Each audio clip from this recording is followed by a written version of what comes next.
Maestra Stephanie Enaro, una reconocida y muy prestigiosa internacionalista y experta en geopolítica.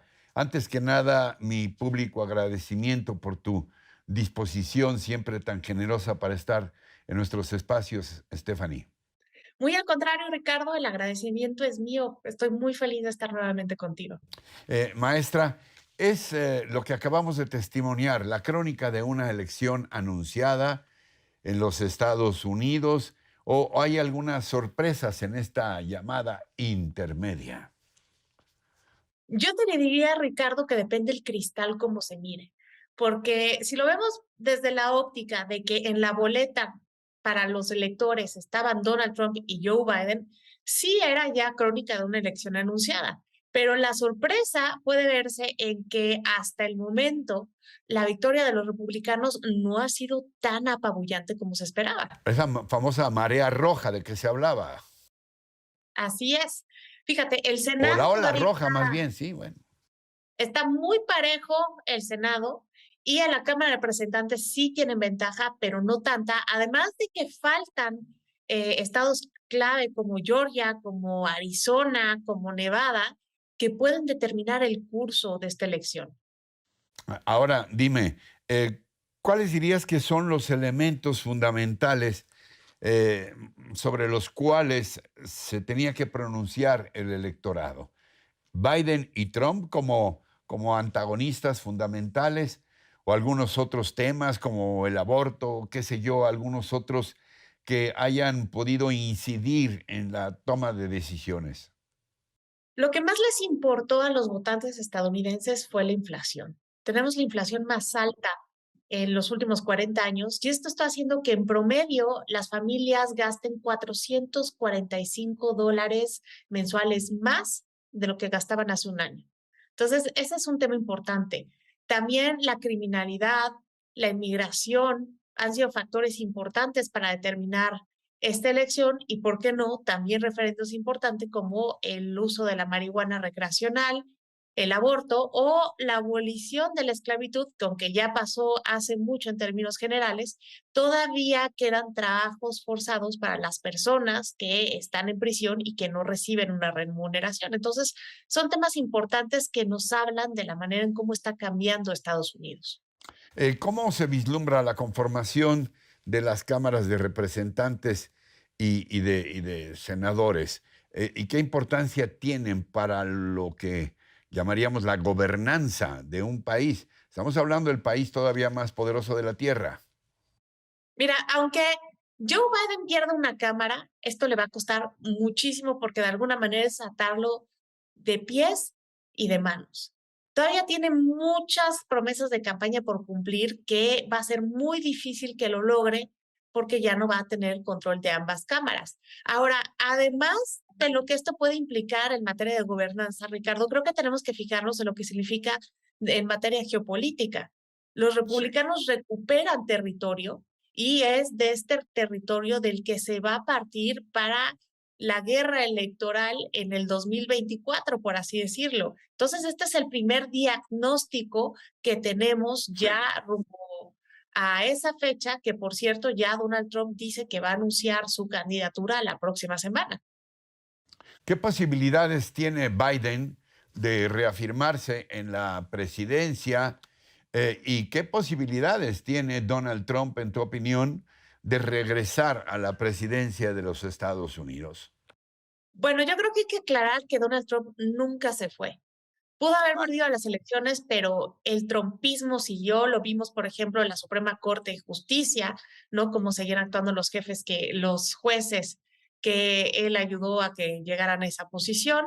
También tenemos que, pues, siempre hay gente que se quedó con la duda de si perdió o no perdió la elección, siempre se mantuvo vigente y creo que este no es el mismo caso de Joe Biden. Joe Biden está muy desgastado por el desempeño económico del país, además de que la mayoría de los demócratas no lo quiere ver como candidato y según una encuesta de CNN, tampoco los republicanos les gustaría que Joe Biden fuera el candidato de los demócratas. ahora dime, eh, esta confrontación Biden-Trump, ¿Qué efectos tiene para México?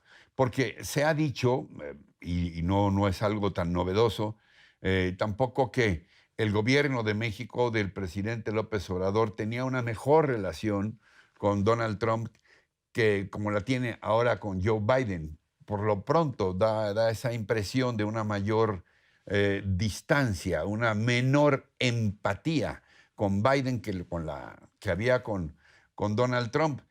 ¿En qué medida nos afectan los resultados de esta elección a los mexicanos?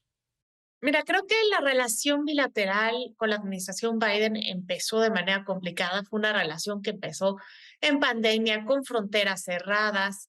El presidente tarda en felicitarlo, en la mañanera algunas veces se ha equivocado y le ha dicho Donald Trump. Creo que Sí. definitivamente sí había tal vez una mayor simpatía ideológica con la administración de Trump porque ambos se consideran a sí mismos como outsiders de la política. Ahora, creo que si bien el contexto internacional marca muy bien los temas que van a regir esta relación, sea quien sea que llegue en el 24 o ahora con la nueva configuración de las cámaras, creo que la línea discursiva sí podría cambiar. Los temas fundamentales tienen que ver con migración, con narcotráfico, también con el tráfico de armas, y de alguna manera esto seguiría en la agenda. Creo que la diferencia sería la manera de decirlo, porque los demócratas tienen un tono más suave, pero en los números son más duros, lo vemos con las deportaciones, y mientras que los republicanos pueden ser más duros en el discurso, pero las cifras de deportación, por ejemplo, son menores con los republicanos, y la historia ha demostrado que a México, curiosamente, le va mejor con los republicanos. Ahora que mencionas estos temas por asociación de ideas, eh, te debo preguntar, ¿qué peso está teniendo el voto latino, el voto de origen hispano americano en los Estados Unidos en estos momentos y si se está reflejando ya en los resultados electorales, Stephanie? Es muy importante lo que me acabas de preguntar, porque del padrón electoral de Estados Unidos, el 14% son latinos. Esto es muy importante porque ya es una cifra significativa. Ahora, también yo creo que hay que notar, Ricardo, que los latinos generalmente estaban con los demócratas y en estados, por ejemplo, como Florida, han apoyado últimamente más a los republicanos. Entonces, también la naturaleza de este voto ha cambiado. Otro aspecto importante con respecto a la característica del voto es que los de la generación Z y los millennials prefieren más a los demócratas, esto se ha visto en esta elección, y que también el perfil de los demócratas tiene que ver más con las mujeres, joven, no blanca, con una alta escolaridad urbana, mientras que el lado de los republicanos, Ricardo, son blancos, rurales, de edad media y con menos escolaridad. ¿Algún otro aspecto que te llame la atención de esta elección, Stephanie, y sobre todo lo que tiene que ver con el resto del planeta, que es tu especialidad, la geopolítica? ¿Qué importancia tienen estas elecciones y qué anticipan también, como apuntábamos, como apuntabas tú muy bien hace un rato, hacia el 2024? Estados Unidos, insisto, es la potencia todavía. Sigue vigente la retórica de la última elección presidencial. Se sigue hablando de que si ganan los republicanos, entonces que se va a poner en peligro la democracia, y del lado republicano se sigue hablando de que si ganan los demócratas se va a legitimar aún más una elección que proviene de un fraude. Eso es alarmante porque salen perdiendo los ciudadanos y salen perdiendo las instituciones. Y eso en México lo conocemos muy bien. Ahora, esto que está pasando en Estados Unidos es parte de lo que está pasando en el mundo. La democracia liberal está en su punto más bajo a nivel histórico, y esto se ve en la decadencia que esta forma de gobierno está teniendo en Estados Unidos. Ahora, también hay que ver que esta nueva reconfiguración viene dentro de una crisis existencial de Estados Unidos. Están acostumbrados a ser los número uno en el mundo, ya lo están dejando de ser. La pregunta es en quiénes se van a convertir cuando ya no sean los número uno en el mundo, y estas son preguntas que les va a tocar responder tanto a los nuevos representantes, nuevos senadores, pero también al que sea el presidente en el 2024, porque el mundo está cambiando, se está realineando, y esta guerra que se está peleando en Ucrania podría bien ser la madre de un nuevo sistema internacional. La irrupción de potencias como China, como Rusia, que bueno, no es que sea nuevo su poderío, pero se están mostrando cada vez más abiertamente en el panorama internacional. Todo esto, pues seguramente reconfigurará el mapa mundi. Definitivamente, y hay que tomar en cuenta el factor de la tecnología.